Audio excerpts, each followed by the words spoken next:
Hello and welcome to the Stamp Around UK video hop.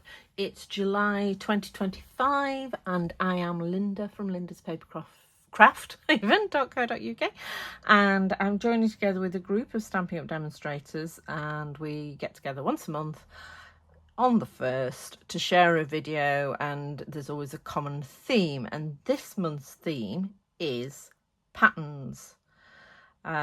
So I've decided to make a pattern with patterned paper, and a few weeks ago I'd been seeing a card with this sort of arrangement of paper on Pinterest, lots of different people doing it, but I couldn't work out how they'd done it.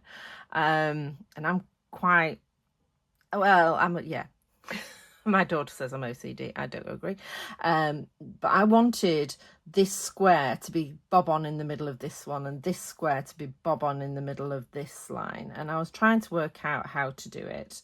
And then after playing for a little while, I came up with how to get it so it lines up perfectly every time.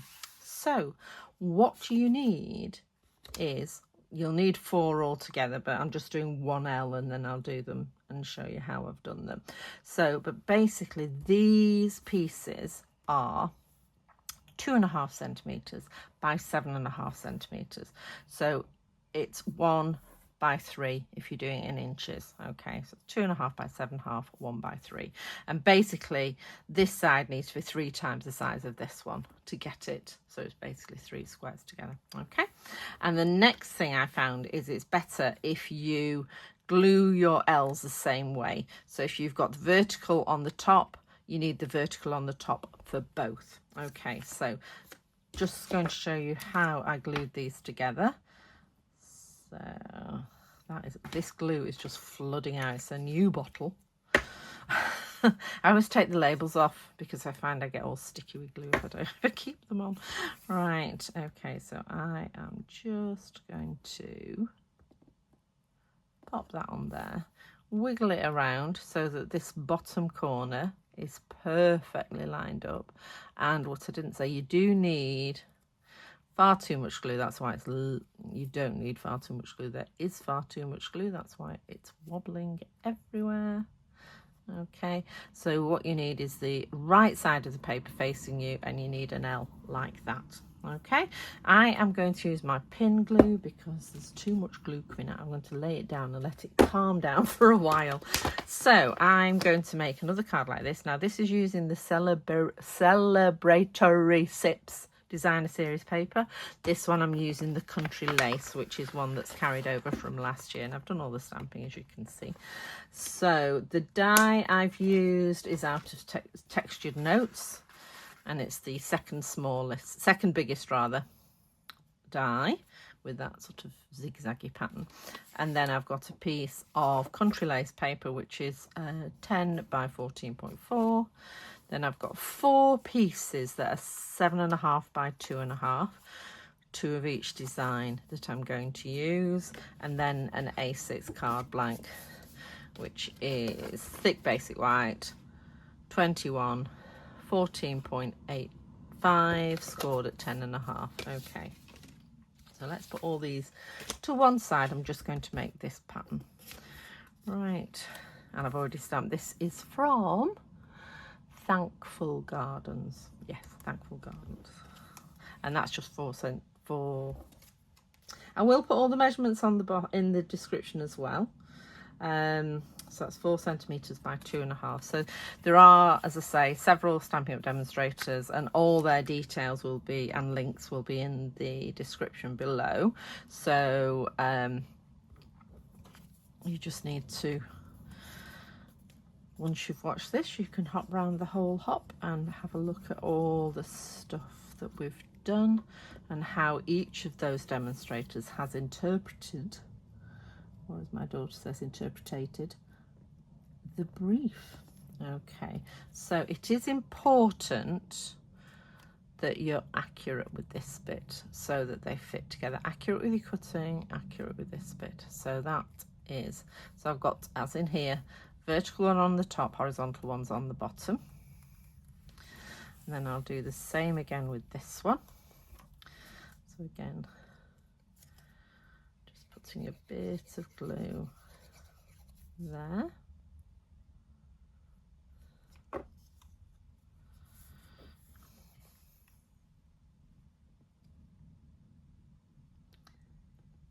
Slide that along. So just want them fitting together. Just sliding that so it doesn't stick out there, so that's perfect. Okay, so again, I've got my L, the vertical ones on the top, the horizontal ones on the bottom. Okay, and the way you're going to put them together, I'll show you with this one, but you're going to put them so that your glue line is the bit that butts up, so that looks like a continuous space. Okay, because if you do it the other way, you end up with glue lines showing, so that's not a continuous pattern. Okay, so you want to butt against the two pieces so they're locked. It looks quite good like that, actually. I hadn't thought of doing it with normal or just plain card, but you could do, couldn't you? Or emboss it, or yeah, endless things you can do. So you're butting them together like that, and then you're just gluing. So I shall do that with this one. So my glue line, if you like, is there, so I'm just popping them together like that, and they stay really easily, so that I've got constant pieces top and bottom, and then the little squares sticking out the other side, so it's like a mini little plait. I was wondering, I haven't tried it and I'm not sure it would work if you actually put well, you've got one, could you put another one? I don't think you could you? I don't think that would work. Probably, well, it would do something. Right, okay, so I am just going to glue those together. So I need a spot of glue here, and the line of the DSP is there, and then a spot of glue here, the line of the DSP is there. Okay, then I am going to just slot them together. There we go. How cool is that? I'm just so pleased when I worked. I mean, I do like a bit of maths in my papering. See, I mean, you could do it that way. Either way, it's up to you. Do it if you want the pink going that way, or you can turn it around and have the pink going the other way. This one, I've done it with a plainer one and then a more colourful patterned, whereas this, because there's not as many colours, I've done the two pattern sides facing up. Again, masculine card, maybe. Right, but I'm going to stick with this one, and I think I'm going possibly that way because I've got a blue background. Not sure why that should make any sense, but it just seemed to. Right, let's pop this all together. Just need a bone folder for this card because it's not staying still. There we go. Right, so just, oh, that's going to take me forever, isn't it? Let's just see if this has settled at all. It was pouring out a minute ago, you see. A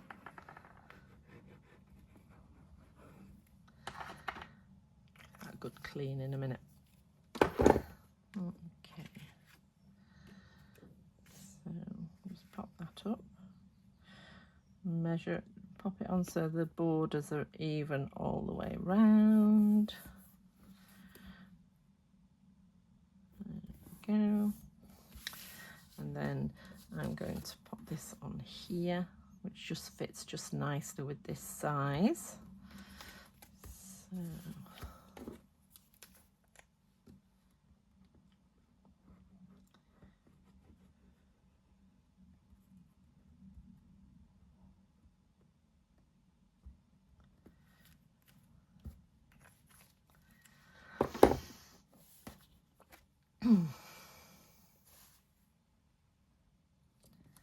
and I'm just going to centre that straight onto the die cut panel.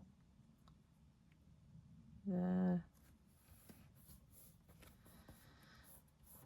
And then you see we've got this little oblong here, and I want to centre my sentiment on here, just like that. I've done other ones where I've had a little tag that went there. Oh, somebody's arriving with a taxi, I think.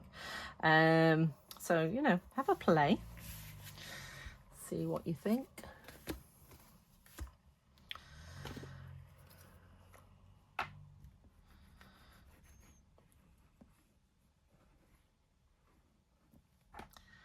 And then pop that and centre that on the front. There we go.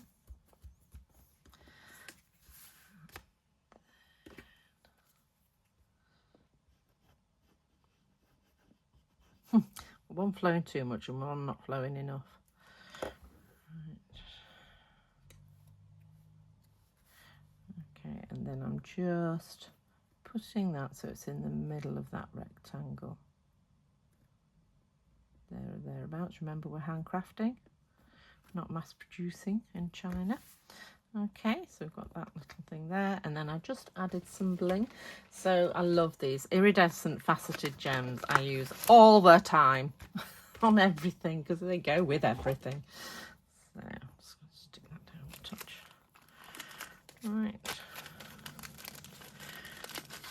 Right. Okay, so I can't wait to see. I'll be sharing with you what everybody else has done, because they all go live at 6 o'clock on the 1st of July. And they go at 6 o'clock on the 1st of the month every month. Okay, so I hope you've enjoyed that.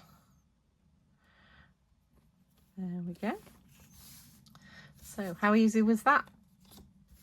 All right, so I shall see you again next month. Thanks a lot. Bye.